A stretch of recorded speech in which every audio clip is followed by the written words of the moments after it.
bitch, I'm stylish. Glock talk, big t-shirt, Billie Eilish. Watch on my wrist, but I want that diamond. All right. Yes, sir. It is your boy, KB, the boss from ShifterMagazine.com, here with artist who's hot, who's on the rise right now. Recently saw him perform here in Toronto at the Drake Underground, put on an amazing show, if I should say so. Recently performed on the BET Hip Hop Awards. Having a great year so far. We're talking about none other than Philadelphia's very own Armani White. How you doing today, man? Dog. I'm good, man. I'm blessed, always blessed. How you doing? I'm doing very well. I want to talk about the show in Toronto. I want to talk about the BET Hip Hop Awards as well. But first, just how was the trip to Toronto? Like, how did you feel just about the love and reception you got in the city? Man, you see me smiling, but you know I had a time out in Toronto. Like it was great. Toronto was great. It was one of them joints. I was like, man, I can't do this in 3 days. We gotta really give me a week out in Toronto because y'all was showing me too much love. Yeah. Any DMs from Drake? Did Drake hit you up and say, yo, you're in the city? Nah. I didn't know if that's how it just happens. As soon as you get to Toronto, Drake, you got to check in with Drake, big homie. Now, was it your first ever trip to Toronto? Yeah. That was my second time in Canada. The only other time I went was I did a show in Montreal with Vince Staples. Okay, cool. Well, how did you find the difference between just Toronto and Montreal? Did you see any differences between the cities? Big difference. What? Montreal's dope though. Montreal's dope, but Montreal is more like, I don't know, it's like a village city, if it makes sense. And Toronto is it's like the Canadian equivalent to New York or LA or something like that. Like it felt like a moving city, And bro, I was outside when I was in Toronto. Like I didn't spend that much time when I was in Montreal. Okay, and let's go with. I want to talk more about the Toronto show, but let's talk about the beginning because I want to get an idea just about Philadelphia. Like, what was some of your early? Because just watching you perform, like you spit, like you actually you give us the different kinds of vibes and stuff, but you could rap. Like I know Philadelphia is very serious about hip hop. Like what were some of those early musical influences that just kind of influenced you as an artist?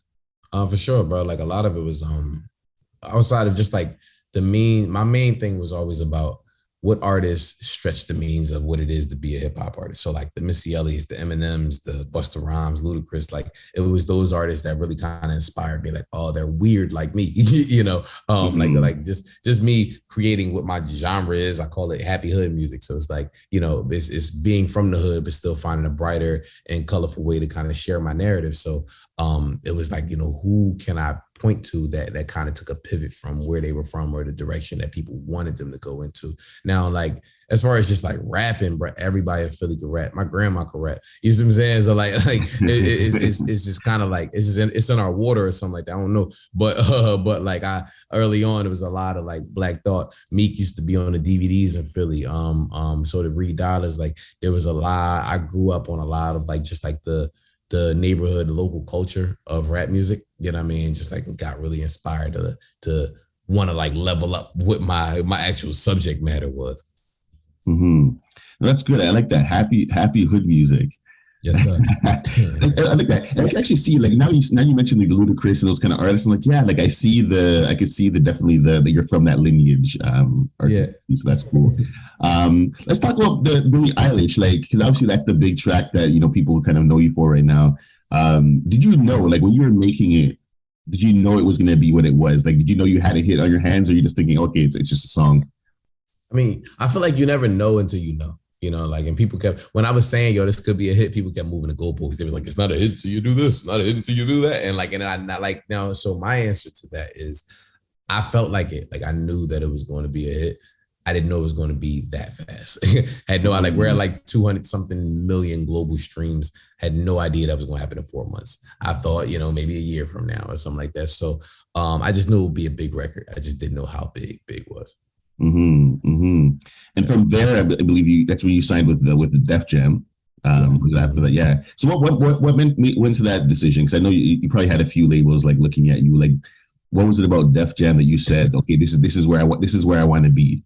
Yeah, no, we had every label looking at us. But it was really just like the building, like it was a fresh and new opportunity to kind of get my start in the building and like grow with the building, and that was super, like, that was a big thing for me. And then on top of that, like, we didn't walk in as just like an artist signed to the label. We walked in as a partner.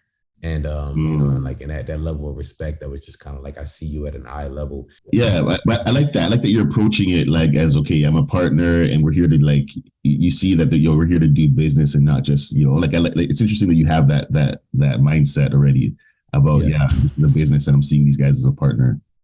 Yeah, exactly. And that's, I was independent for so long. You know what I'm saying? Like we worked for so long as an independent artist that I was like, we wanted to walk into a building where we knew the people, we trusted the people, we believed in the people, and then in that amount of energy that we was giving to the label, it was reciprocated. Them people knew us, believed in us, and trusted us to kind of have the same level of output, and not just on the Billie Eilish record, but like as a career artist. You know what I mean? Yeah. And how long were you at it? Because you talked about, you were independent for so long. Like, how long was the grind before this moment for you? Well, I've been making music my entire life, but I say, like, I want to say I didn't release music until maybe like 2011.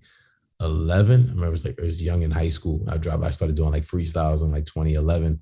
But even then, like, it was like a 10-year grind until we got to this moment, it was just trial and error, trying to figure things out, like, seeing what works, seeing what doesn't work. Like every era of the internet, I walked through it. When it was emails, I mean, it was blogs, I was all on the blogs. When it was when it was Twitter, I was all on Twitter. When it was, like, just every era of music, I walked through it. So, now we're here. Yeah. And it must be amazing for the people that were with you, like, with your boys, your family, people that were with you. It must be rewarding for them to kind of, like, to have gone with you on this like 10-year journey to get to this moment with you. Yeah. No, that's the cool thing about it, is like a lot of, like, there aren't really that many new relationships, like on the friend side, at least. Like, it's just been homies who've been rocking out. Like my hype man, my hype man used to be my DJ, but we've been friends since, I want to say, ninth grade or something like that, so it's just been like long tenure relationships that we, like, I told them back then, I'm going to do this thing. And, and they would, like, they was either, stupid enough to believe me, and we all was just dumb, and the dumb, just the dumb idea turned into something gold where we didn't even know about, or like they really believed it, and they was really like, when I said it, it made sense to them in their heads back then because it made sense in my head, and we just worked until it worked out. Well, that's cool, man. So let's talk about the Toronto show, because I was there at the Drake Underground. You came to that. I was there, man, and man. Honestly, I was really impressed with your showmanship, man. Like, I go to a lot of shows, I go to a lot of concerts, and I was like, there's not many right afterwards. I'm like, wow, like it was a show, And so talk about that, because I feel like you put a lot of time into your live performance. I don't feel a lot of artists put time into their live show, but I feel like you've put time into it. Like, maybe just talk about your approach to just your live show. Yeah. The real thing about that is music is not tangible anymore.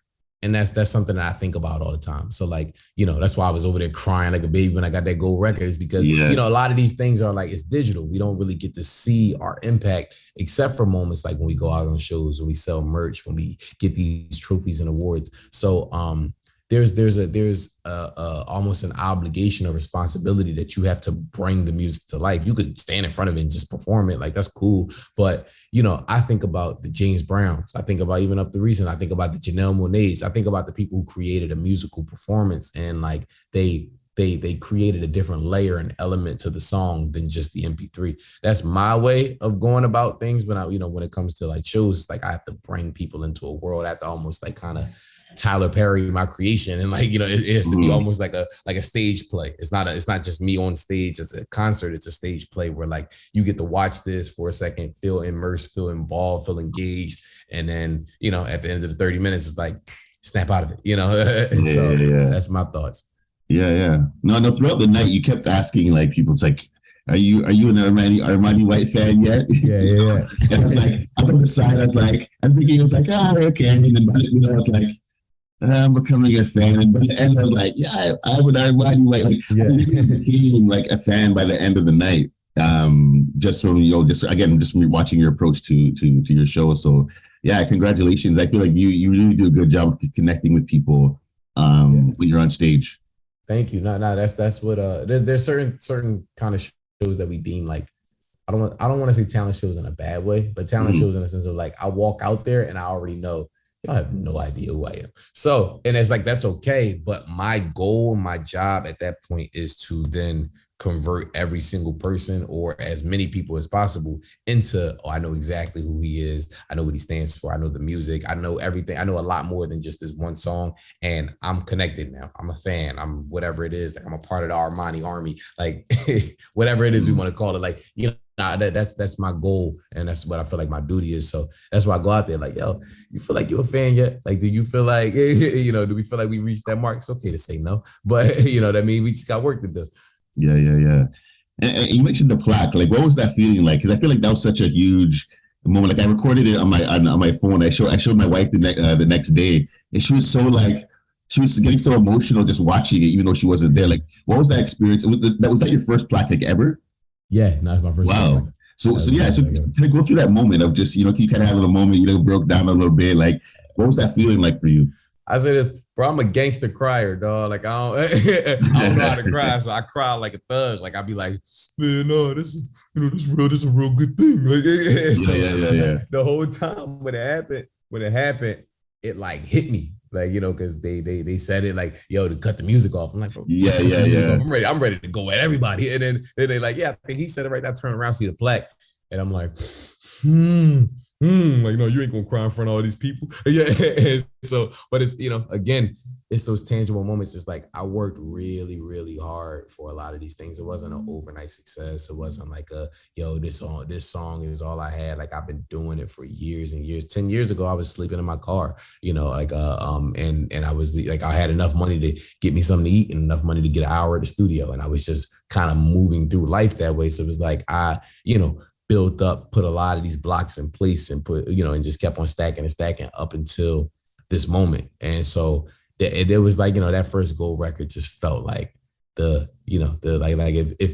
God was a physical person, he like patted me on the back and said, job well done. Like that's what that felt like. Yeah. And it must have been especially interesting just having it come from a different country. Like that's, you know, not the US, to know that you have a level of success in another country must be more important.